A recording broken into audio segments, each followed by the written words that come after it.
ایک جنگل میں 4 بہنیں اپنی مما بابا کے ساتھ رہتی تھی۔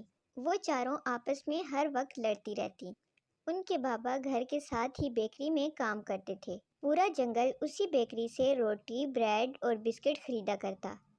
کام بہت زیادہ تھا، اس لیے وہ چاروں بھی اپنے بابا کا ہاتھ بٹانے کی کوشش کرتی۔ ان کی ماما بڑی ہی سمجھدار تھیں۔ وہ جانتی تھیں کہ یہ چاروں جہاں بھی ساتھ ہوں گی لڑائی ضرور کریں گی، اس لیے انہوں نے سب کو علیحدہ علیحدہ کام دیے تاکہ بیکری میں کام کے دوران وہ آپس میں لڑ نہ سکیں۔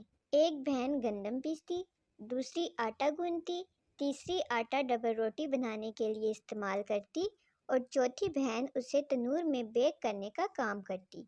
کچھ دنوں تک تو وہ آرام سے کام کرتی رہیں۔ ایک دن سب سے بڑی بہن نے کہا، میں تم سب سے زیادہ کام کرتی ہوں۔ دوسری نے یہ سن کر منہ بنا لیا اور بولی، جی نہیں، میرا کام سب سے اہم ہے، کیونکہ اگر آٹا گوندا ہی نہ جائے تو ڈبل روٹی اور بسکٹ کیسے بنیں گے؟ تیسری بولی، اور اگر میں آٹے کو ڈبل روٹی بنانے کے لیے استعمال ہی نہ کروں تو کیا تم ڈبل روٹی تیار کر لو گی؟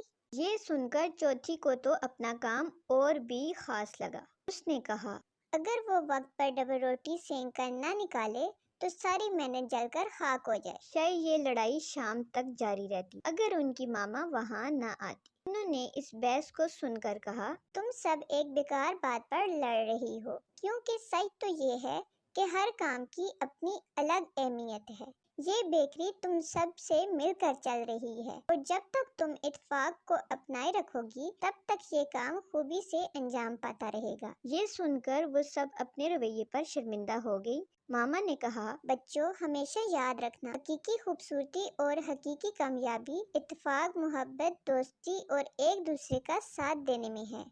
کامیابی اچھی صورت اور کام کی تعداد سے نہیں معلوم ہوتی، بلکہ کام کیسے کیا گیا یہ معنی رکھتا ہے۔